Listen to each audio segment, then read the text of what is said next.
All right. Good afternoon, everybody. I usually live stream in the mornings on Fridays as well. So I was 1000% getting ready to do the intro of the other one. And I was about to tell you all good morning. I hope if you're watching this on the replay during a morning, that you're having a wonderful morning. But we are here because it is that time once again. It is time to get spooky and it's time to get weird. It's Friday night, which means it is time once again for Friday Night Frights. And this is like the holy high month for us weirdos that like spooky nonsense. Because it is October, it is spooky season. We are in the midst of it. And so, what better way to get the ball rolling than taking a quick minute to talk about what we are up to during spooky season, how we are celebrating this oh glorious of months. Christian, I'll let you start. Yeah. I guess my highlight so far is VHS Halloween. Talk about apropos Oh, for the I'm season. judging you so bad. That was Go ahead. such garbage. Bro, what's the matter You with were kidding. you? No, there's no way. This is the best one they've released ever. It's not a high bar, bro. You're not helping yourself. Oh, you're just contrarian for the sake of being contrarian. No, talking about like Me? every segment. Contrarian? Yeah, never. Yeah, every segment worked for me. To an extent. I'm not saying Yep. everything's perfect, mind you, and there's definitely one that's a little more, let's say, not child friendly, and that is, yeah. No. No, it's not. Uh But I enjoyed yeah, that. Go ahead. Yeah, I don't know. I'm hit and miss on VHS. Like I think it's a cool concept, and I love because I love anthology horror. I'm a huge fan of the medium that it chooses to express itself. But my biggest thing is like it just it doesn't it's not my flavor. And that's one of the beautiful things about horror. And it's one of the things that whenever I hear somebody ask me, how do I get into horror?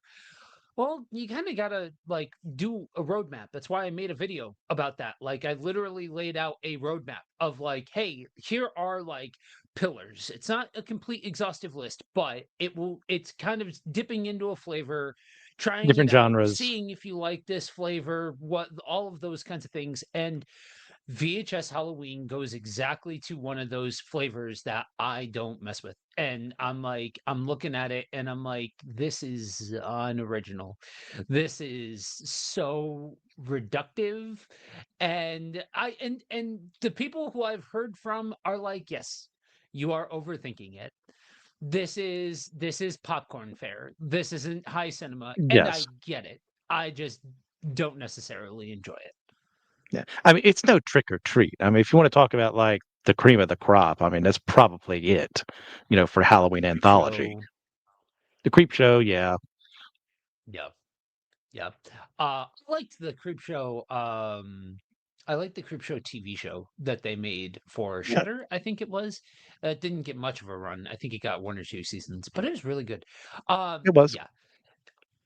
I am geeking out on retro movies in the theaters. Every year, a couple of cinemas around us do a collection of older films returning to theater, and I got a chance to finally complete the collection and see the entire Scream series in theater by seeing the first one. And that was the first time for me. For as much as I love the first one, for as much as that's not just a good horror movie, that's just one of the best movies ever made. Made by Yes. not just one of the best horror directors ever, but one of the best directors to ever do the thing. Um, and so, yeah, getting a chance to see that for the first time in theaters. It was the only one that I had never seen in theaters because I saw two last year, and then I started seeing them in theaters with three.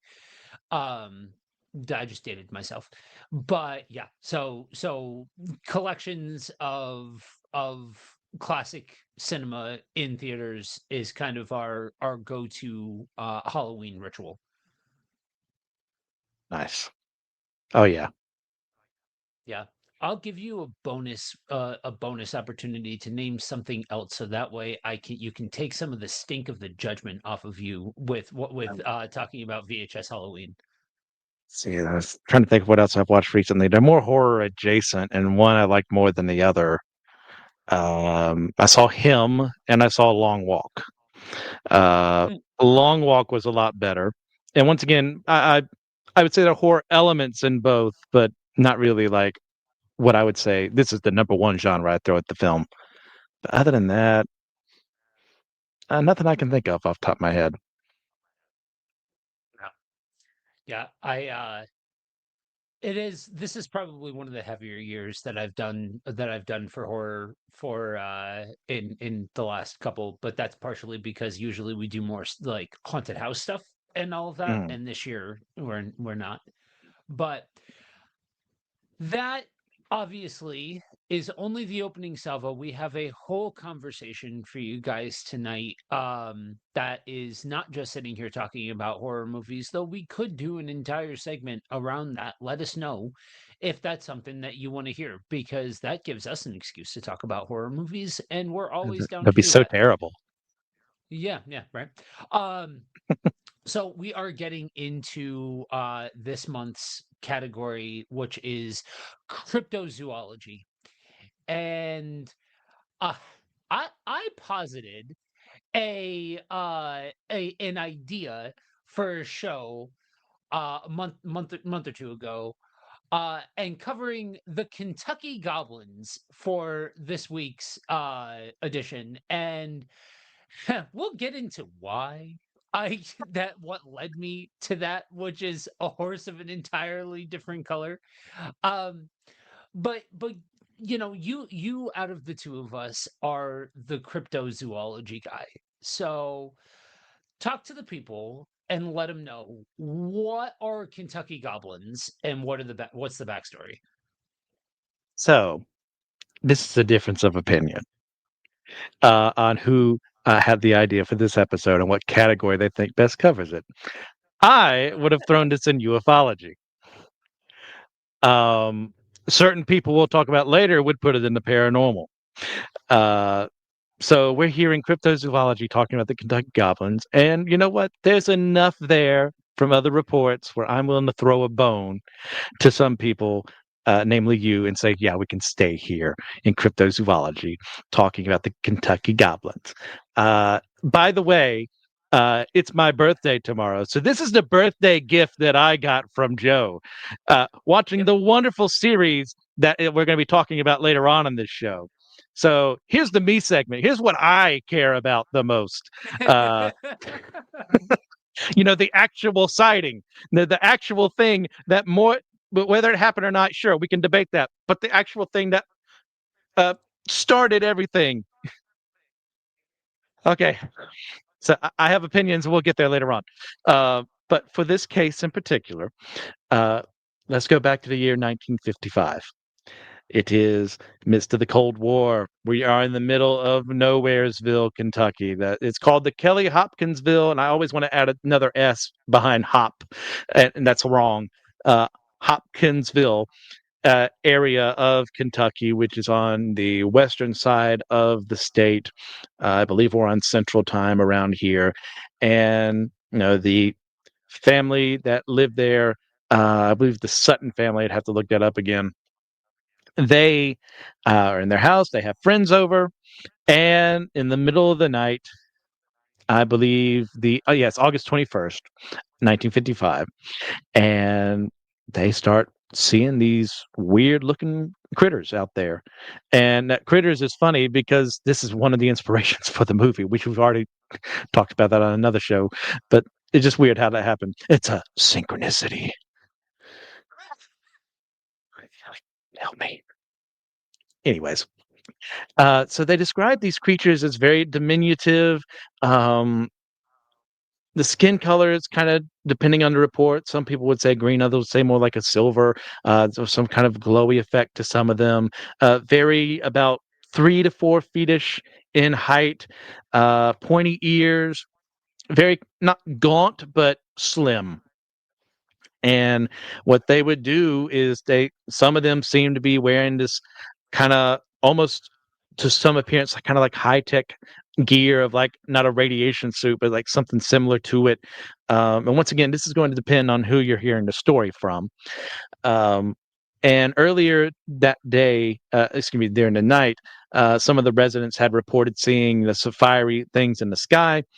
It's one of the reasons why typically ends up becoming, a UFO report along the way, even though there's no craft seen in this sighting. So as these creatures are around the house, scaring the heck out of the people inside, we have, I think seven kids and five adults who are figuring out what the heck is going on. But what are we supposed to do with this? And the creatures try and get inside the house. Now, being good old red-blooded Americans, someone tries to break into your house. What do? You shoot at them. Now, unfortunately, whatever the heck these creatures are, saw the bullets is kind of like not an annoyance, but like there was almost like a glee at certain points of time where they would get shot and they'd kind of like float away. And the bullets would kind of bounce off and they just like go into the darkness of where people couldn't see them anymore. And judging by the fact that this is late at night, they had a hard time actually getting down the numbers. So it's all the place from either like maybe 12, 15, some would even say more. And this kept going on over the hours until eventually um, it came daytime and the family contacted local police who got involved. There was also some military police officers from nearby Fort Campbell who drove to the farmhouse that they were in. And they saw nothing, according to their reports, other than like some broken windows, holes in screen, more than likely from them shooting their guns. But they saw, according to their reports, nothing of left behind, no radiation or anything like that. And essentially, that the people who lived in the house left because they didn't want to deal with what was going on, which is another recurring theme for something else, another synchronicity, if you will. So as this was spread across the papers of the day, this created the term little green men from different editors and writers just describing the creatures, even though, like, I think they were more silvery in appearance, if I'm remembering the original report correctly. So, as is often the case with news, whatever sexier, whatever sells more, that's what the people use. So, little green men then became something that would be known across the entire uh, US and eventually just became a part of UFO phenomena for years. So I had no idea what Kentucky Goblins were until a particular documentary was suggested to me. And that was the first time I'd ever heard anybody talk about. We'll talk about the documentary here in a little bit. We will. But I started looking into it, and you're going to notice that some people are convinced that there is life among the stars. There are some people who will hear of something like this and want so bad for it to be little green men that they would attribute this to ufology.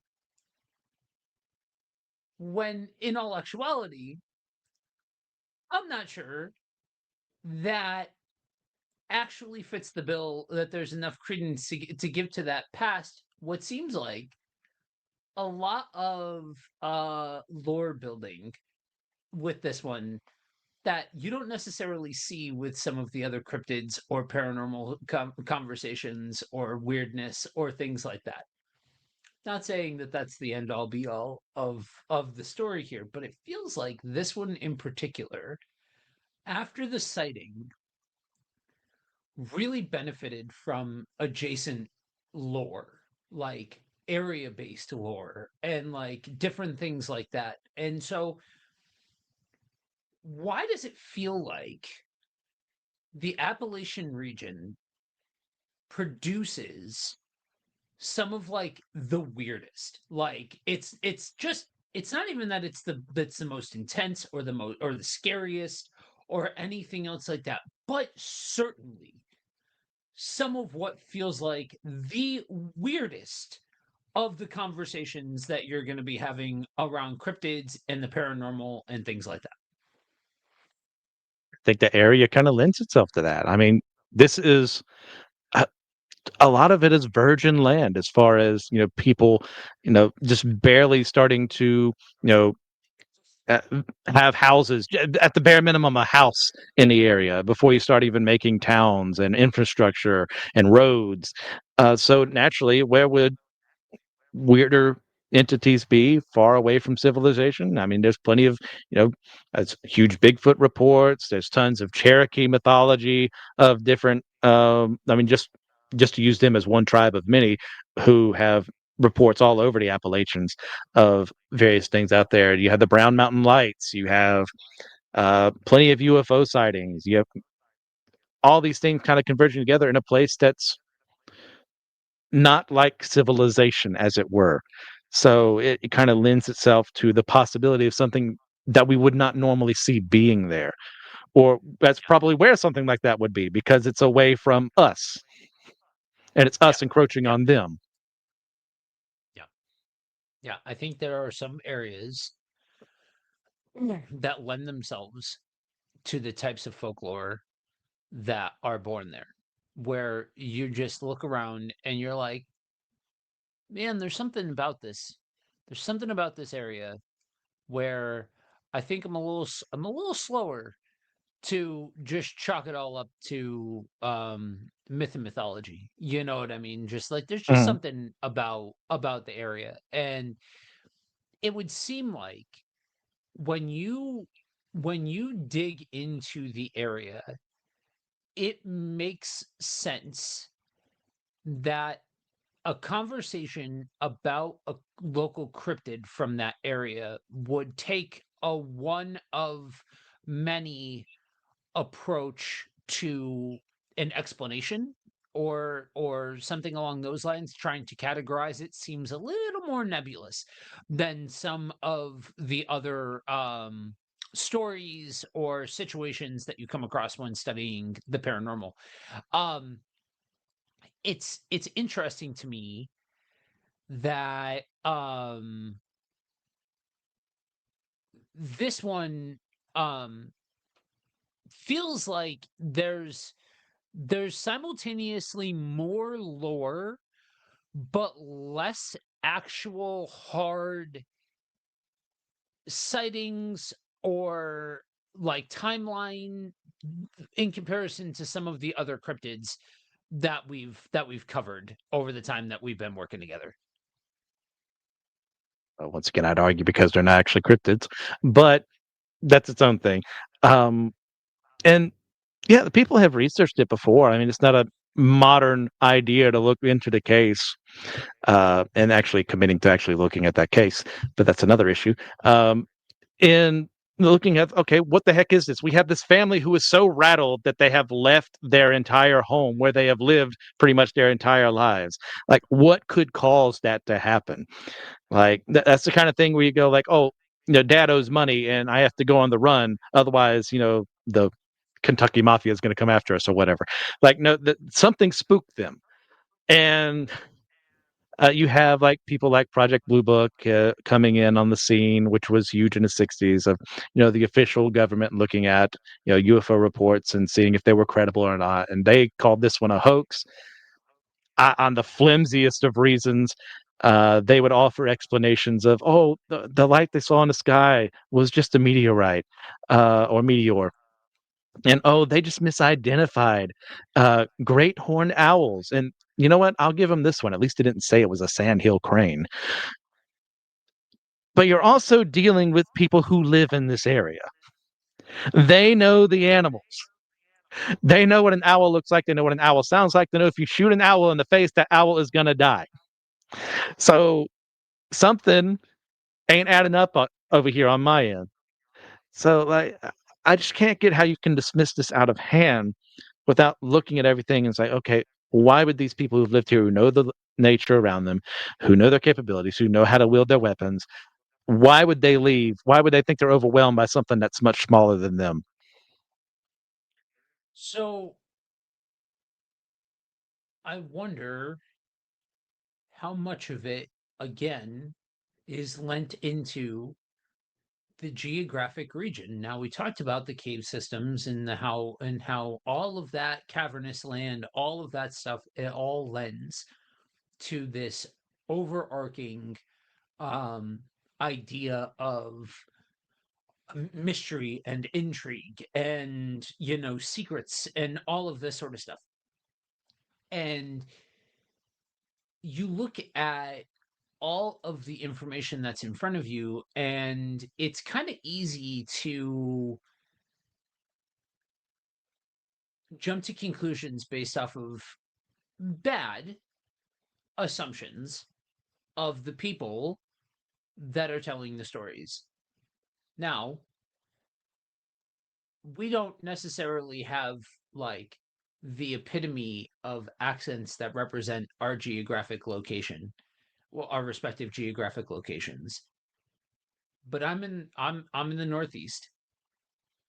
Christian here's in the South, and I can tell you that to the uh, interestingly enough, ignorant of this area, there's a stereotype for some areas of the South, and I wonder how much of that plays into the widespread distribution of a story like this, because to somebody like you, you're bought in, you're sold out, you are convinced that it's all real, you think everything's a synchronicity, you are hooked like a mark. I get it, I understand. um and I so to somebody like you of course know what a Kentucky Goblin is. You of course know the sordid history behind it, and whether it's this or that or the other thing, whether it's an alien or whether or not it's a monster, or the mystery third option of an extra dimensional creature, which we will get into all of that. Um, but I I feel like this isn't one that's as widely distributed, and I'm wondering if outside of certain circles it more or less dies on the vine, or at least quicker, it more quickly ages. You know what I mean? And I'm not, please to all of you listening, don't hear what I'm not saying. Like, I'm not perpetuating the Southern stereotype, but I am gonna be honest about something that exists. I can guarantee that's part of the reason why some of it was discounted. There is a Yeah. stigma around uh, the idea of the yokel Southerner, the hillbilly, the redneck who ain't got much book learning in his life, and therefore their testimony isn't as good as someone who went to an Ivy League school or whatever.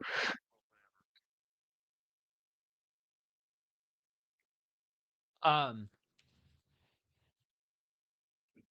so something like this, right? It feels like you need to have an extreme level of discernment when trying to make heads or tails of all of this. And friends, if you want a like the benchmark, like the example of exactly not that, um, there is a docu series. I'm struggling not to use the word mockumentary um on Amazon Prime called Hellier. And this was suggested to me when I was doing an interview on a friend's podcast. And I'll get into the what's and the where's and the whys of what we can learn about all of this. But I have to shoot down Christian's hypothesis first before we get into the fun stuff. So Hellier is a monstrosity. It is it starts simple. It it starts simple enough where, short of a couple of red flags, it felt like at first we were learning something. We were going to go on an adventure. It seemed like this was a group that was looking for credible evidence, especially when one of them is like, I'm skeptical of everything, and she's, I mean, she thought it was literally everything. So like, I mean, again, it's not, I think she needs a dictionary. But you They- know, so it, I really thought going into this series that we were in for something at least reasonable. And what this becomes is a buffet of rabbit holes. It just is. So we get three main threads, right? We get the lead, we get the landscape, and we get the methods. You've got emails that describe goblins seen near mine entrances and woods. Friends, I'm not giving context for a reason. It's because there is none. The show literally just goes from point to point to point. There is no through line. Don't try to do it. You're going to waste your time.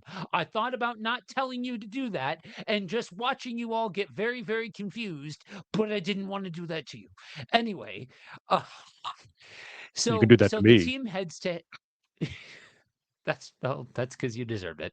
Um, the team heads to Hellier, Kentucky to chase what they can verify, places, names, any witnesses that are willing to talk.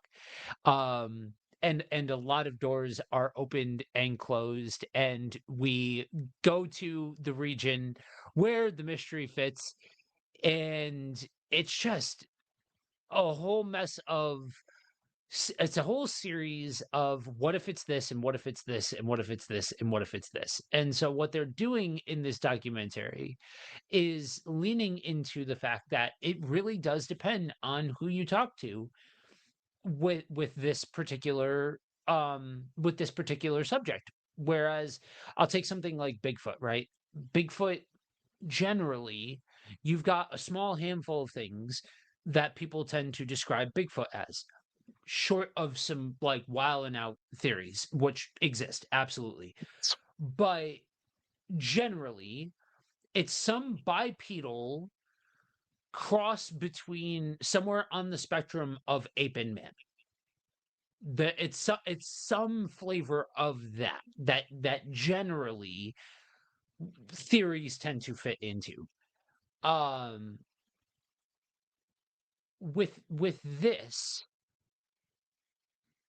there are opportunities for this to get explained as actual creatures. There's opportunities for this to get explained as the after effect of rituals gone wrong. And then you have the whole ufology from outside of this world explanation. And one of the things that they posit that I appreciated when they were talking through the thing was that in the buffet, they left on the table the idea of extra dimensional beings. Now, I say that to say one thing you're going to hear come out as we get into what we actually think the Kentucky Goblins are is that I am very slow to say that I think that there's any actual evidence, any credibility to be given to life outside of this planet. Outside of this dimension becomes an entirely other conversation. I think that I think more theoretical physics lend itself to the idea of parallel universes than theoretical physics that life exists outside of our solar system. Yeah. Yeah. This one's a doozy. Um, I texted several things to Joe before we did this. We'll get to them over time. But wow, this series about broke me at certain points. Um, I, I'm in it to win it. If they have a season three, I'm gonna watch a season three. You know, I'm a sucker. I'm their mark. I'm still gonna watch it. This is one of the most infuriating things I've ever watched in my life. Yep. Look, that like Joe said, that you start off with people, you go, okay, this is who I'm like, and I'm not going to use proper nouns that much because I don't remember people's names as I'm getting older. Like I said, I'm going to be 35, getting on 75 at the end of this week. So proper nouns kind of elude me after a while, but they have this cool idea of there's this mysterious person who's has dealt with this problem of these little goblins on his farm years removed from the events of Hopkinsville. Cool, let's go and investigate. And then you don't really explain the original sighting that well. You get to the town and like you do like one or two episodes actually exploring the place you start at, and then there's, oh look, squirrel. Oh look, squirrel. Oh, there's 50 squirrels. Let's all follow the squirrels at once, knowing we're going to get lost along the way and lose some of the squirrels, defeating the purpose of why we're chasing the squirrels in the first place. Or the rabbits, or however, whatever animal you want to throw in here for the hunt. And as someone who likes structure, you don't have to be the most structured thing in the world, but I would like you to have a cornerstone at least. Some don't. Now, I want you all to know something as you're hearing this description. Okay. So I had gone through this interview and was smartened up to this probably about a week or so before the last time that we recorded. And it was during that I talked to Christian about that. Now, mind you, I was only a couple of episodes in by this point, but I was already hooked. And mind you, this show, it begs you to give it the benefit of the doubt. It really does. Yes, yes, In those yes. first couple of episodes, it really begs that of you. You get smacked across the face for it. You get punished for your goodwill. There is nothing good that comes out of your charity. You will get kicked in the John Hine parts for being kind to this show. I promise you. But Yeah.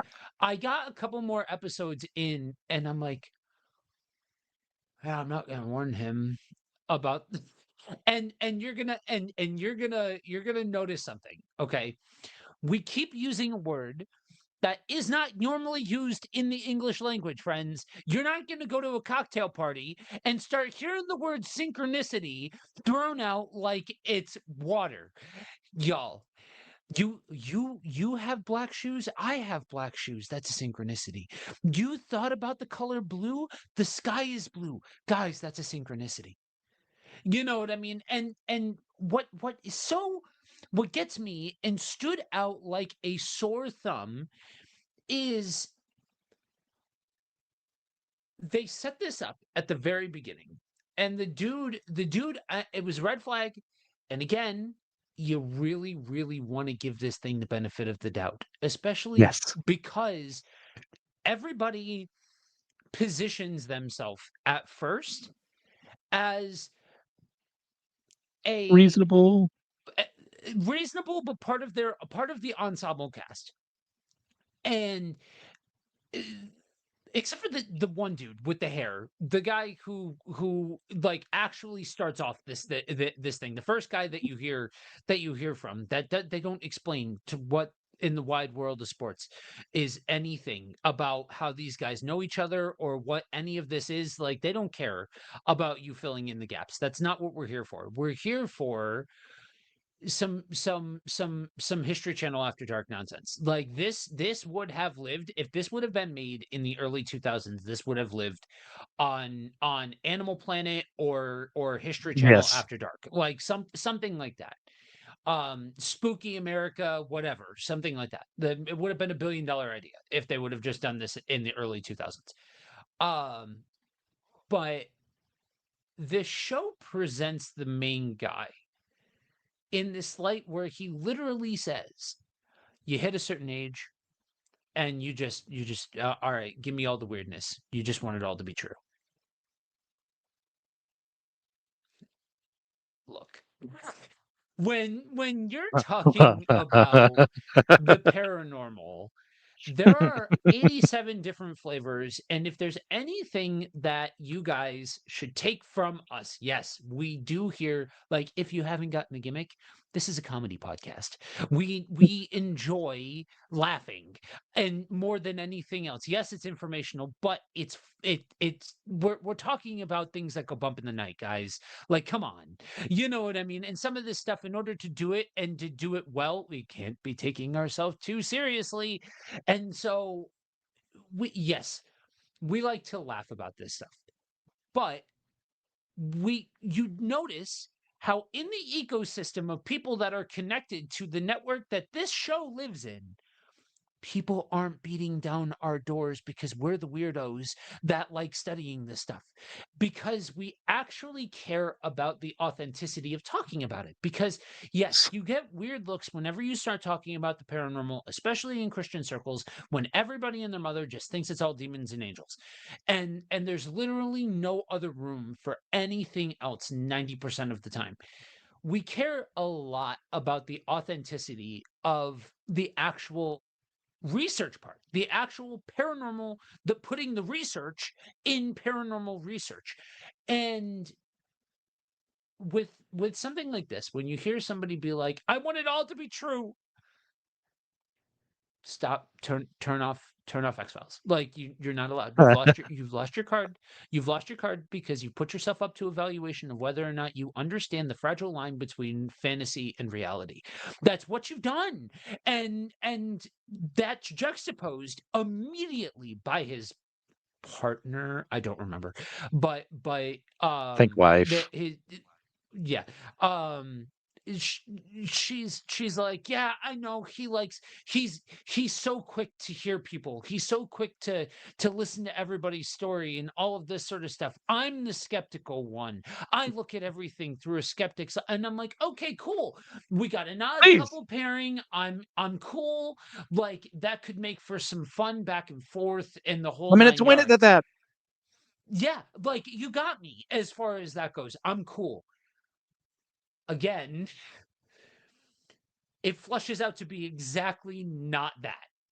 It and everything, every 30 seconds, y'all, if we told you to play a drinking game, we would have to tell you to get the lightest alcohol content that you possibly can, and for the love of God, sip.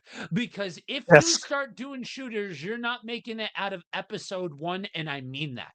If you drink every time that they say the word synchronicity, you will get alcohol poisoning before you are out of the first friggin' episode. And I promise you, I wish I was doing a bit. I'm not doing a bit. And so when you hear that edge in Christian's voice, when he addresses me when it comes to this series, it is because I did not warn him about any of this.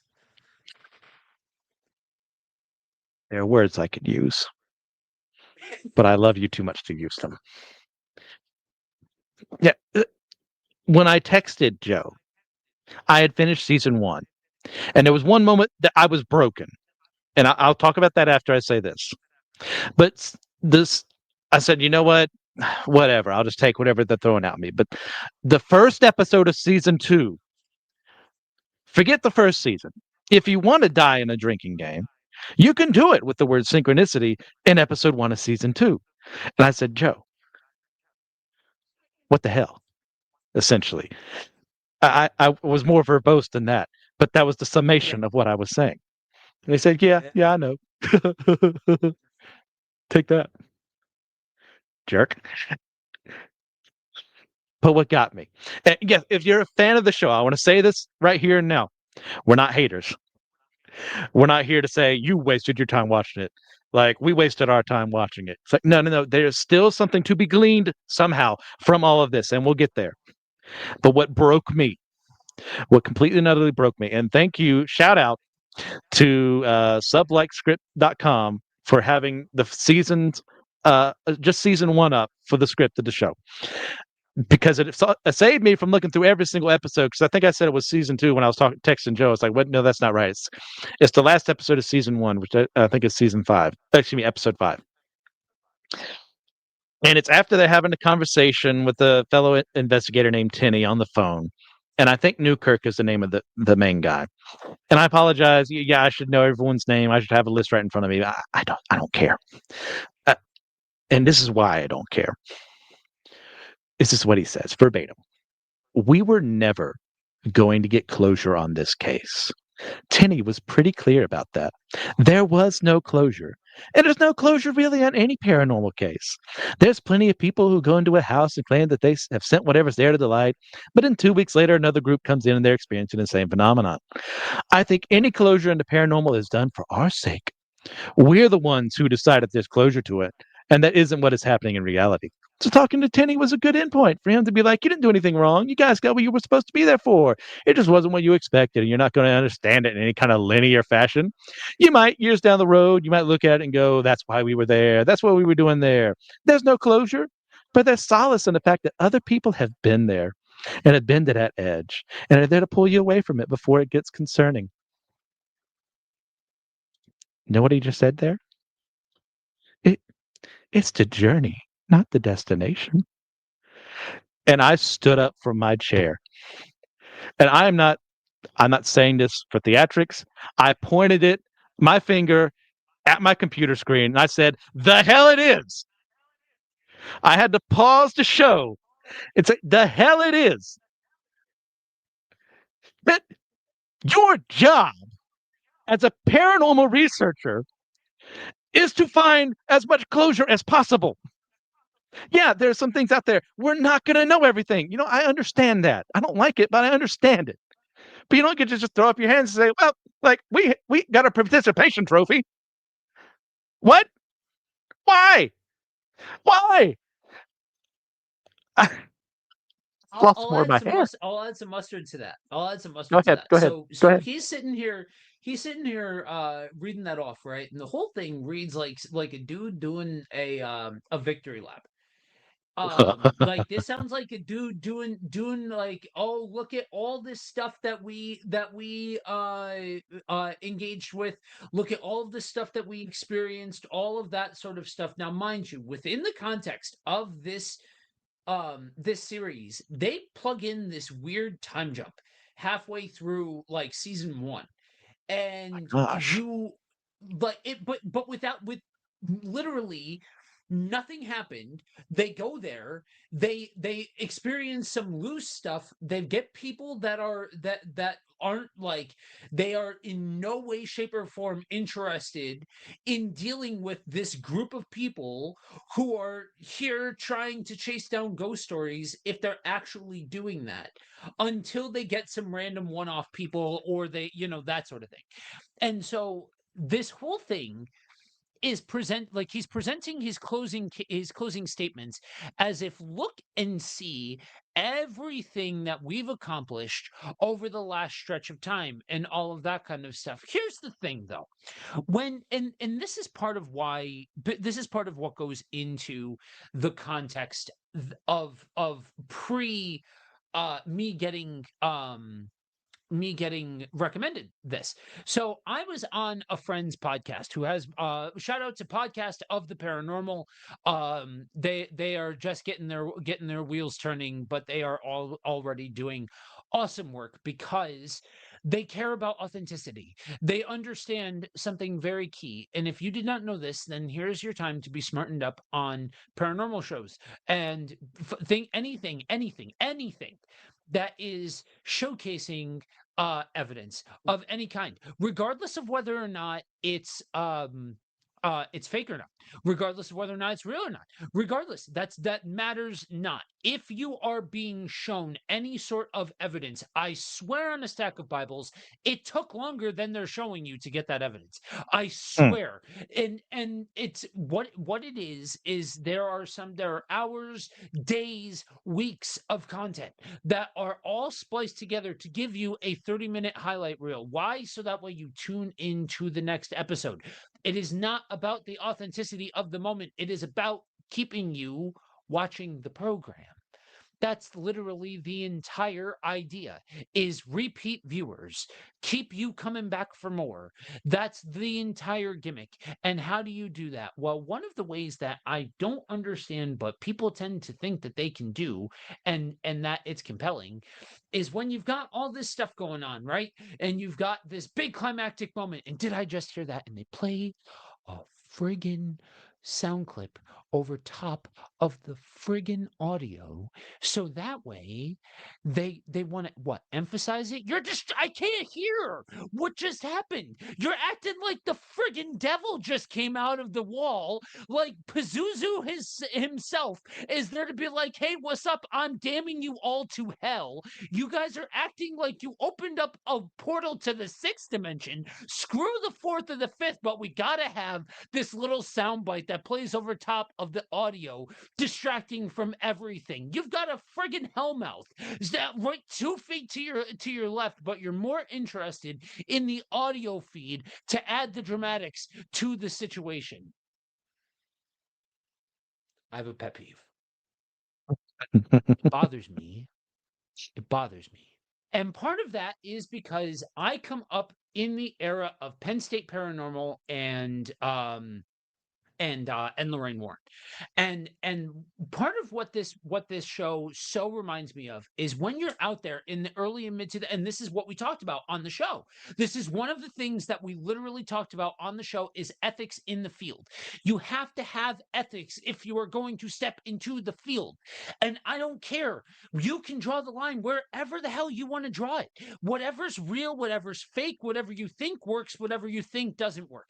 Not the topic of conversation right now. Whatever it is show ethics, show respect, especially to indigenous people, y'all. That's a side note that if you're going out, if you're screwing with the paranormal and all of that kind of stuff, there's things that the whole group of people that the lore is built around say, don't say the name of the thing. Don't be an ignorant person and then go around saying the name of the thing that other people are being like, hey, don't do that out of respect. And also because, like, you say it and you're screwed. So, like, even if you're playing with maybe, do you really want to gamble? That's all I'm saying. I don't want to wake up to anything cryptid or paranormal related in my face. I don't want that smoke. Why do I want to play with that? That's its own conversation. Anyway, um, it's I care a lot about it because my friend and I come from the background of Penn State Paranormal, but an offshoot of the main group, the one that Ryan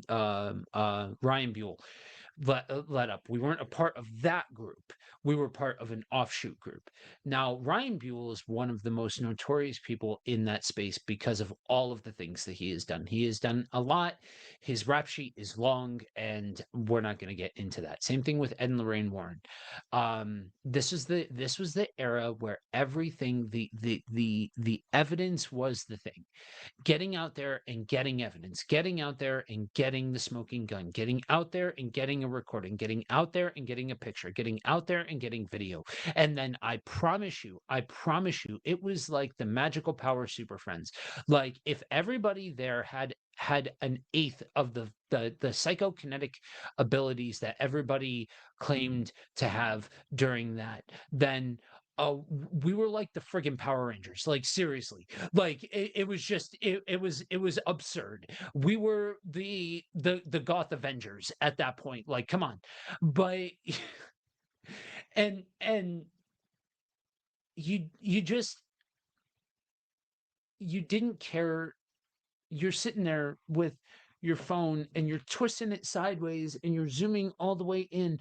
And is that actually something? But like, if you've got to do all of that, then like you're looking at a pixelated granular piece of a photo, y'all. And that's the quality of evidence that we get from this show. So we're taking the mick out of this thing, and because like honestly, I think they posit the interesting framework, but they do so in such a way that they ruin any level of credibility that they attempt to have. And it seems like they're actually trying to establish real credibility for themselves because they have like a Facebook group and a community and the whole 9 yards, and apparently they're even worse there.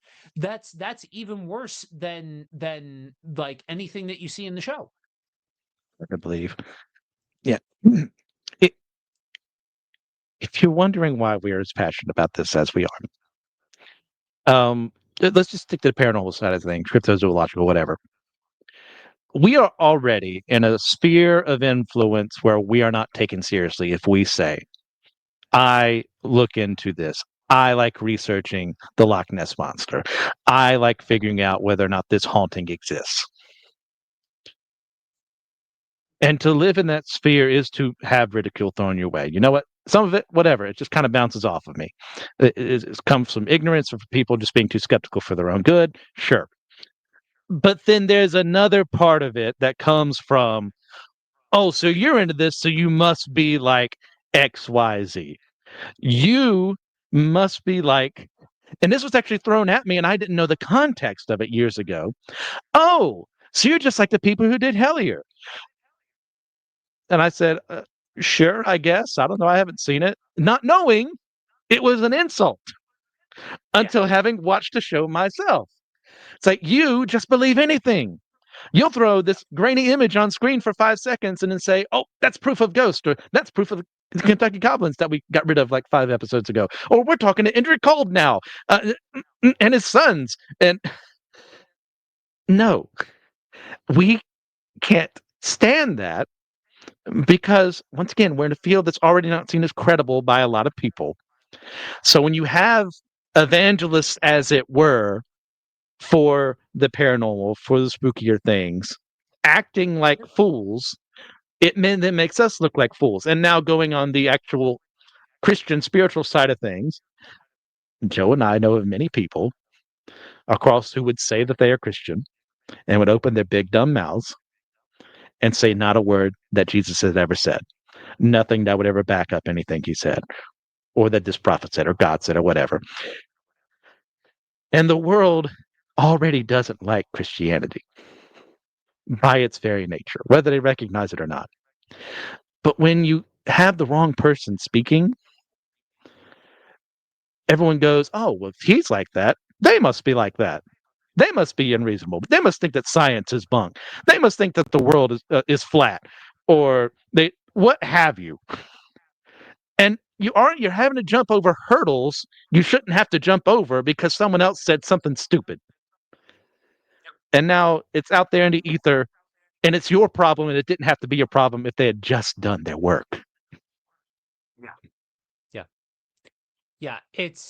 And it's funny because like getting reconnected with them and doing the podcast and all of that sort of stuff, they asked me on the air, would you ever saddle up and do it again? And the most authentic answer that I could give is it would have to be in the context that I am expressly helping, whatever that looks like. I don't even know exactly what that would look like. But I'm not in my early 20s looking for answers to what goes bump in the night. I screwed around and found out. Like I saw the thing that goes bump in the night. Um and I think it's important that if there's any measure of like credibility that you give to give to this field, that you realize that you have a burden on you to to be work within the level of ethics, work within the level of authenticity, work within the level of um good faith, that you aren't making this even worse for the other people that do take this seriously in the field. And to anybody who would hear us and be like, why would you take any of this seriously, I would just encourage you to take a look at something. We will move on from this, but I encourage you to take a look at something. When you look in the Bible and if your main argument is from a biblical standpoint, take a look in the Bible and tell me how often Jesus says don't mess with this stuff because it's fake. I'll wait. Like I'm just saying. Like that's just the reality of it. Now, does he say don't do it? Uh-huh. Does he say don't mess with this? Uh-huh. He doesn't say it's fake. And that's that, like there's stakes to this. Like there's actual stakes to what we're doing here. If you like, so one of the methods that they show on the show that I really wanted to talk to you about, because I wanted to see what you thought of this. Now, mind you, I have a little bit of a different POV on this because of what else I've heard outside of this specifically. But so they call it the Estes method because they actually are the ones who first posited it, because they did it at the Hotel Estes or something like that. They're the ones that are credited with Yeah. first introducing this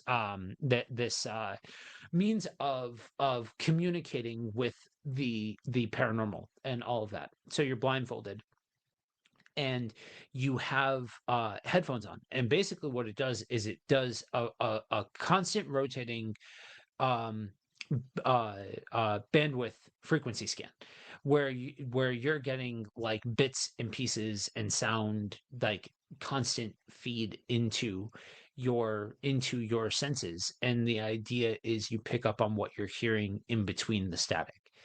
um it is I would love if I were to do it again, if I were to saddle up again to do it, because I've heard a crew do this and they do it with a level of like very obvious criticism to like what is actually happening. Not criticism in a it's all fake sort of way, but Hmm. criticism in a way that means that you are actually discerning what's happening here, that it's not just by default, all of that sort of stuff. But I bring this up to say that, let's say you do that and you actually are communicating with something, and there was some audio that, yeah, you've got to take it on good faith that the person that you're listening to didn't doctor the audio and all of that sort of stuff. But they have recordings that they've played on the air a from an investigation where it really feels so.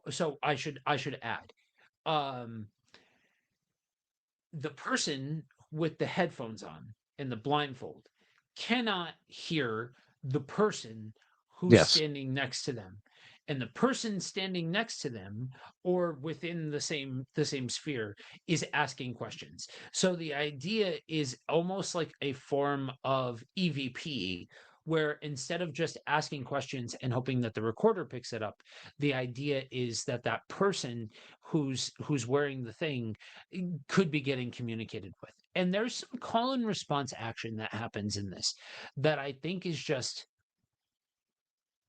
again, I go back to, that's weird. You know what I mean? Like Yeah. it certainly is more compelling than literally anything that they show, that when they're using this method on this show. So, what are your thoughts on, because they pretty exclusively just do the SS method in these various locations. Other than that, friggin' they're in a cave and they're like, "Did you hear that? No, I didn't hear that. Did you hear that? Oh yeah, I heard that." And she literally just turns her opinion on the drop of a dime, and then she's the one who starts working everybody else up. Oh, but it was right there. It was right next to us. And at first they're saying like it was on like the other side of the cave. Uh-huh. There's cameras rolling. You should keep your story straight while the camera's rolling. Sorry, just saying. Anyway. Yeah. They do it at least twice that I can remember.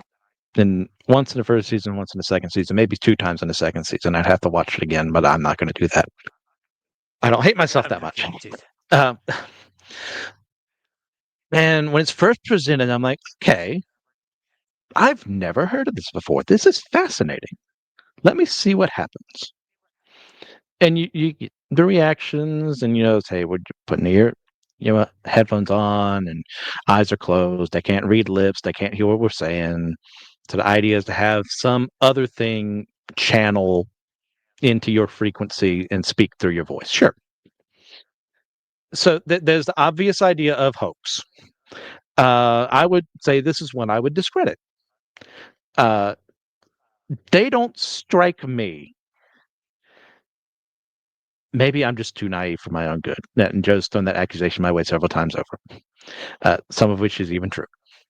They don't strike me as the people who would want that, who would want to fake something like that. Now, is it possible? Yeah, they're human beings. Deception is true. It's a real thing people do, especially if it means clicks, if it means selling more, whatever. But ignoring that for a second, let's say that didn't happen. Maybe you have a different opinion on it than I. But when I hear the idea presented, our core thesis is remove me from the world, my understanding of the world, my perception of the world, to allow a foreign entity of unknown nature to utilize me. My response is, I guess my favorite word of the night, hell no. And why would you ever think that's a good idea? Even if there was something out there that would actually answer your questions, which presumably happens, how can you trust what's being said? How do you know it's the thing that you're going after? It could be a spirit. It could be a demon. It could be an angel. It could be Andrew Cold and his sons or whatever. Or it could be someone who knows how to possess other human beings and is just as flesh and blood themselves. I don't know. Why would you ever put yourself in that circumstance of removing your own will and allowing something else that you don't know and don't understand to then overtake you and respond to people? I was like spiritually creeped out by that. It's not scary, like watching it, but like the idea, actually thinking about what they're doing, creeps me out. Yeah. So I'm a nay. So for me, it would be less from that perspective, and it would be more from the perspective of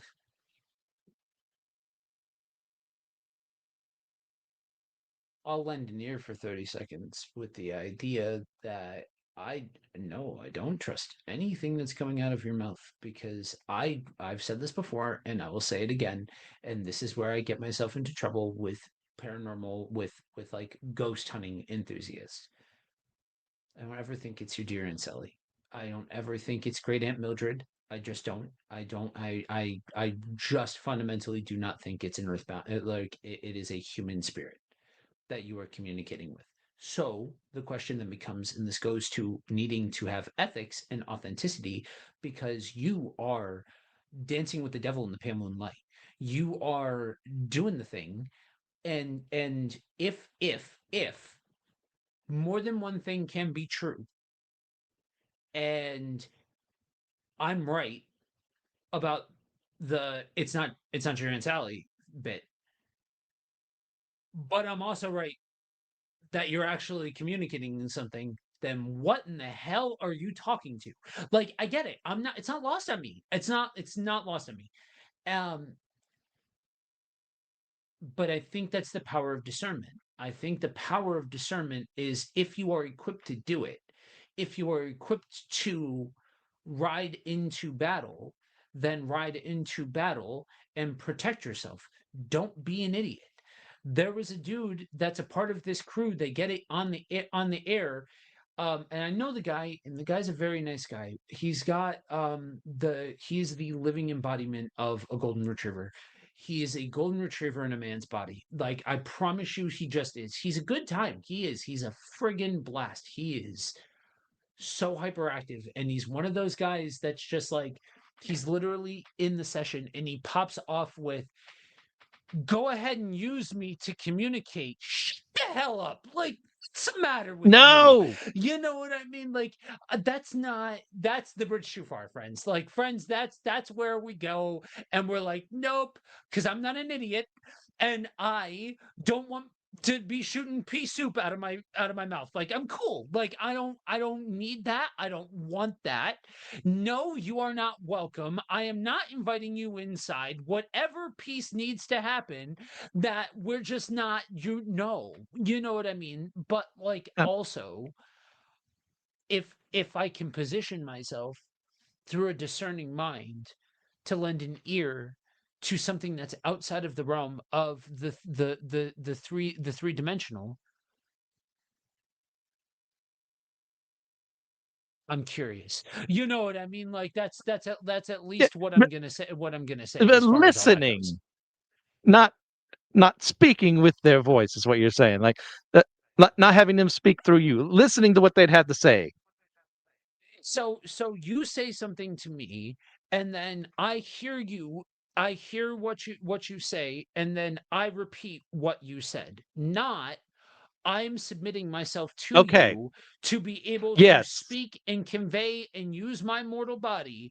No, we're not the open sign, no vacancy. Promise. Okay. You're Okay. good.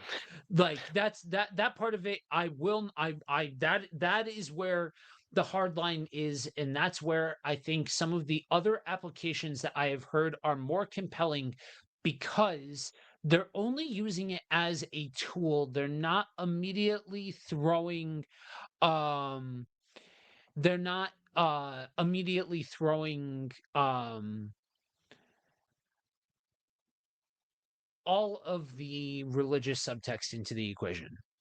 Hmm. They're just saying this is a tool and maybe through this frequency something on the outskirts of what we know as temporal reality can speak into, and then I can hear what that person's saying because of this tool and then convey what they're saying for them, adjacent Yes. from them. Okay. Yeah. That's a much better compromise. Um, I still think we're dealing with something a bit above our britches, but at the end of the day, if I had to, I could compromise with that. Yeah. Yeah. Yeah, I and that's and I agree with you.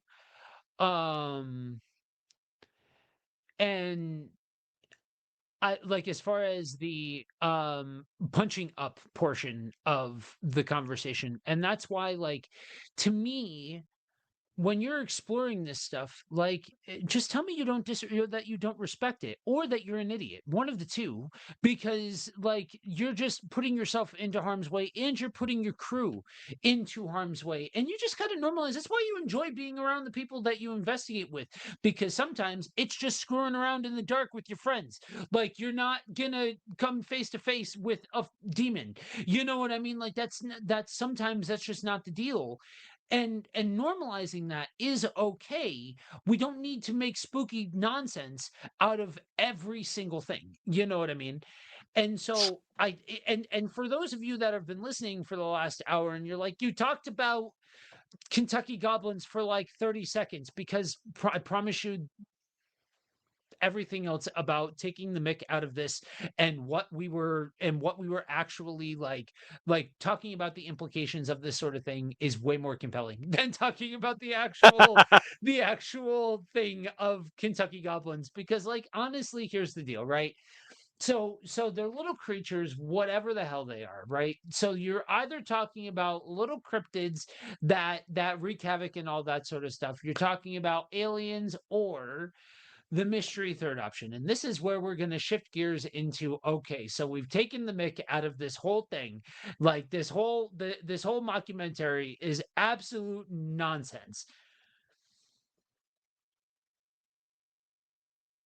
But we walk back and separate out and say, hey, just because of a bunch of bad faith actors, we can't turn around and say every single solitary bit of this. And I would call them, for the record, because season 2 is just following the bullshit trail. Like, it's just following the nonsense of all of the emails and the secret identities and all of that sort of stuff. Like, there's nothing, we have lost any grip on actual, like, Plot, reality. documentary, yeah, like documenting like paranormal research that has gone out the window. And so I would call them bad faith actors because they try to present themselves as being fully legit, and I don't think that they're fully legit. And so, looking at that, we can't then turn around and say, oh, we think this entire folklore out of this geographic location is nonsense just because of some people.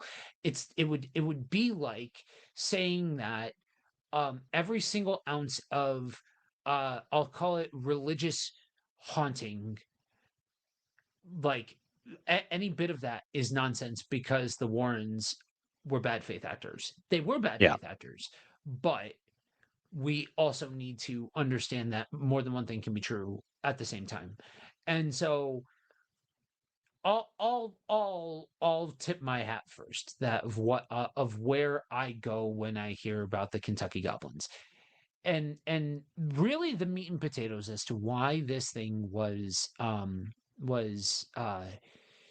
recommended to me was when we were doing the investigation, or when we were doing the interview. I had made a comment because we were talking about how back in the day there were some places that we went that, like, you have to pay attention to your team, to your feelings, to your instincts, the whole 9 yards. And there's this one joint that we were at that I was just like, no, man, this is not good. This is not, there's nothing good happening here. And then we had another person who was there who was trying to say the exact same thing.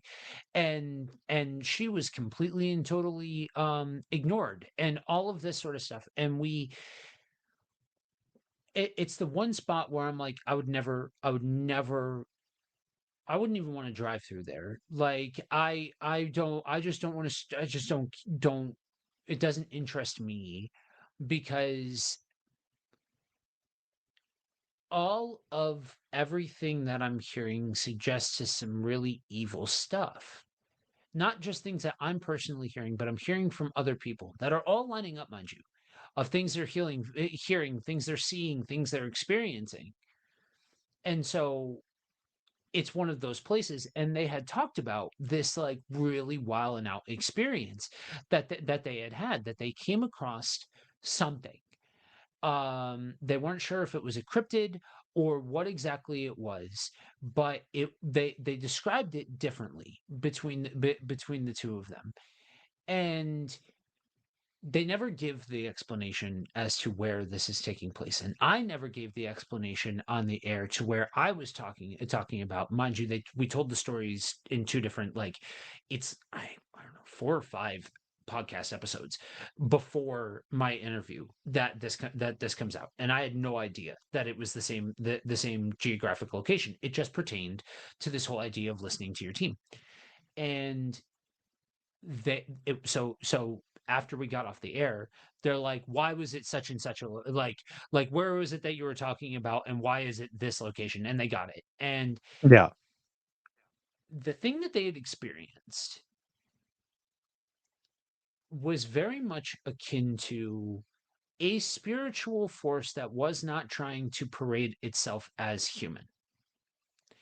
And this is an area that has a very high amount of neo-paganism in it.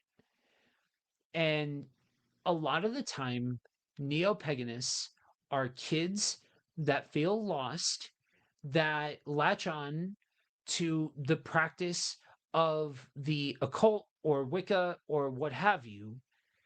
And not everybody is like in it. Like, there are some people that, like, they find their way, and that is their religious practice that they keep on practicing, and that they're serious and that they learn. A lot of them are kids that think that they are touching the darkness when they're screwing around with things that don't that are so far beyond them, but they don't take the time to actually realize what they're doing. And so one theory is that there was a portal opened in that area to something that could be a lesser spirit, a lesser god, and they like it keeps like drawing them like because they've gone back a couple of times and they've gotten like come to the water, come get in the water, come like this baptism sort of feeling, and it's all about showing submission to Hmm. this thing. And I 1000% think there's room in the conversation to start to go there of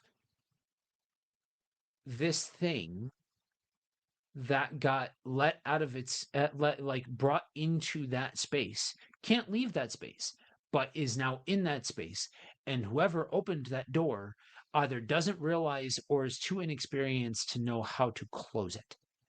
Now, I understand that some of what I'm talking about sounds like spiritual nonsense and mumbo jumbo. But again, we go back to why do we get so passionate about these things? Why do we care so much about the integrity of the field? Because we've seen some things or things make sense to us in a way that says, "Hey, the faith I have can live in an ecosystem where more spiritual entities exist outside of God, Jesus, the Holy Spirit, the enemy, angels, demons, and whoever else you want to throw in there, depending on your flavor of theology." That's that's what we're getting at. And so um my personal thought process, and this is where I picked up on this, and they're like, we want to see what stands out to you and why this is what like what you get out of this and all of that. And don't get me wrong, 3/4 of this we took the mick out of the thing because it's hogwash, because it's nonsense and all of that sort of stuff. But a broken watch is right twice a day. And they start to get into some of the religious weirdness about occult practices and about rituals and things like that, that I would be inclined to believe that somebody opened a door that nobody closed. And whether that means creatures from a different plane of existence and they actually are creatures, or beings and they're not creatures but they're intelligent, I don't know. Do I think they came from outer space? I don't.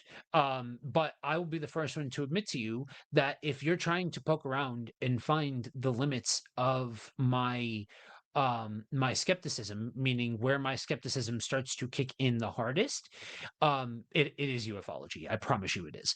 And I wear that openly because I just it's kind of one of those things that if everybody could do it, then how come we haven't met any of them yet? Oh, but what if we have? Yeah, I don't see any evidence of that. I see evidence, but I don't see anything that even starts to sniff in the direction of proof. Like nothing that even remotely stands on its own without a million what ifs and maybes and all of that sort of stuff. And I'm just saying that if it's so feasible, then why is that not the most logical conclusion to land on? That's what I'm saying. But I think more credibility can actually be given to this idea of you've opened a door to something that you cannot close. You cannot put the genie back in the bottle. And now you've got something that lives in that area that now populates that area.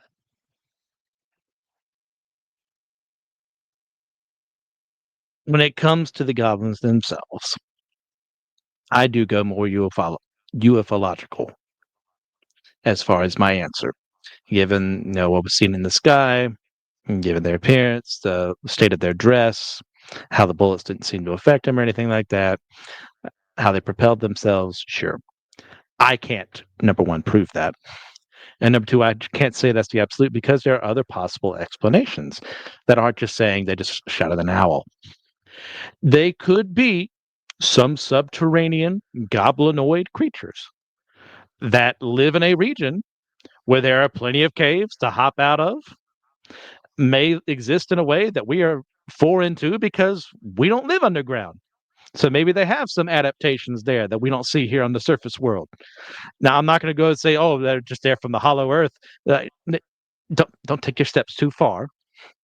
Maybe, sure, maybe, but I'm not going to actually go that way.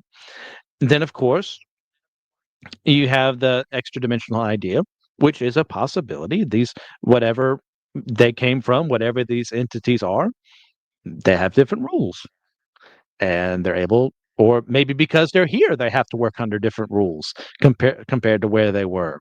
Sure, I can get behind that. I can also get behind the fair folk idea. And that's kind of an amalgamation of not only just the fair folk kind of mythology we get from the English Isles and France and bits of Scandinavia, but like I'm talking worldwide. Like I would throw yokai in here if we were talking in Japan. I would even throw Native American entities, or sorry, First Nations entities. Uh, that maybe there's no record left behind because, well, there was no one left to write it down after a certain amount of warfare and genocide happened in that way. Or maybe what we do have has a fragment that could possibly be related to one of these, but I don't know. It could be one of those things. But to do what they do in regards to this kills not my enthusiasm for it, but I definitely know there's other people out there who take it less seriously because of how it was handled now. Now that I've done my research into this and I've watched everything that they've put out, um, and that irks me because instead of asking questions and putting possible hypotheses about what these origins of the creatures could be, it is, well, now it didn't happen, even though the people who cited this 70 some years ago had nothing to do with this documentary. With the people who recorded this over the years have nothing to do with the documentary. Like who actually put their A game into like making sure the message was passed down. This is the sighting. This is what we saw. Yeah, there may be some contradictions because this newspaper reported that. This person said this. That's going to happen with reports regardless. But you kill credibility of the potential that this is true when you fumble the bag like this so hard. And I don't even know what I can say that I haven't said before. It just really, really irks me. Because, like you said at the start, you want to believe in them. They present themselves sort of rationally. Now, in hindsight, I can look back at what was said and say, okay, that was for the camera. Or you actually you may legitimately believe that about yourself. But when you start going out there talking about how it's the green man, as the great god Pan, which, oh, by the way, free information for you, Pan is one of the only Greek gods we know is dead, according to the mythology of the Romans, at least, because in what is it, 9 no, it was during the reign of Tiberius. This sailor called Thomas came and said he got a word that Pan is dead, and I was like, okay, sure. So maybe he got resurrected along the way, or maybe this is the tulpa of Pan or whatever. But if you're going to assume that, but do you see where I went from where I started to you start introducing these ideas and you sound more outlandish, and maybe even that would be true. Maybe even there was an entity similar, or maybe even the Pan himself there. Sure, but you've killed any credibility that it could be true with how you presented the information. That's exactly. So now I don't trust you as much as I should. Your job is to convince me that I should be listening to what you have to say. I don't even have to believe at the end that your assertions are correct. You have to at least make me believe you believe it because of XYZ versus Oh, because I'm just old now and I want to believe everything. Eh, Yeah. I don't know. Yep. Take it from here. I can't. I'm going to repeat Yeah. myself. I mean, and that's about the size of it, right? So like in the midst of talking about a cryptid, you get a free a free explanation as to why you need to have ethics when diving into the paranormal. We're not here to tell you whether or not you should go ghost hunting or not. We're not here to tell you what's real and what's not real. We're here to tell you that if you do decide to engage with the paranormal, then do so with the level of credibility that you want to be considered with, because it does matter. And people do watch. I promise you, people are watching. Whether you realize it or not, people are paying attention and you will get labeled.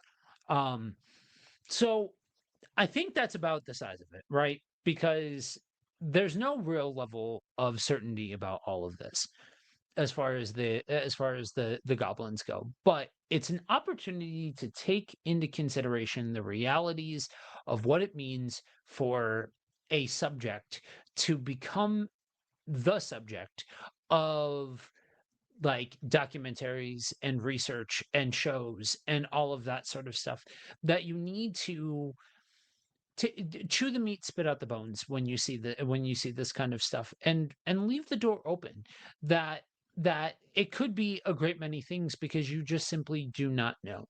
And coming forward with all of the confidence in the world. See, that's the thing, right? Like we take these people and we're like, oh, what they said this thing was exactly what, like they know what they're talking about, so like they're the ones that were there, and so we don't necessarily vocalize that we're giving that much credence. We just end up giving that much credence because it's said over and over and over and over and over again. I'll go back to Ed and Lorraine Warren. Why do you think that everything was a demon? It's almost like they grew up during the time of the Satanic Panic. Propagated some of it themselves. I'm just saying, like that everything in the culture that they came from was a demon. Every bad thing was evil. Everything that was outside of God has to be something that is dangerous and all of that sort of stuff. I fundamentally believe that do they deserve our worship? No way. But I also don't think that every single spiritual entity is out for malicious means. Yes. You know what I mean? So like there's got to be a level of nuance that you carry into this. And so it is interesting if you allow yourself to kick the can around while keeping a discerning perspective. That's where you can enjoy something like the Kentucky Goblins. So as you think about this subject, I want you guys to sound off below. What do you think it is? What is this something that you had ever heard of? Because I'm real curious about that. Who all? Because this is not the Pacific Northeast or Pacific Northwest, any of that sort of stuff. Like it's none of the European waterway monsters or any of that sort of stuff. This is something that is less mainstream, and I'm wondering how many people really actually knew about this as a thing. And just keep it weird, man. But do so with a level of credibility. That's all I'm saying. So with that, Do it enjoy responsibly. spooky season. Yeah, responsibly. Um, so with that, y'all enjoy spooky season. This will be the last broadcast before Halloween, so happy Halloween to you all. Let us know what spooky nonsense you are getting up to this season. We gave our recommendations at the top. Hopefully you find something good to watch. I certainly know it's not going to be Hellier, and don't look for it to be something good with if you go watching that. I'm just saying we have warned you. Um, but until next time, y'all stay spooky. Peace.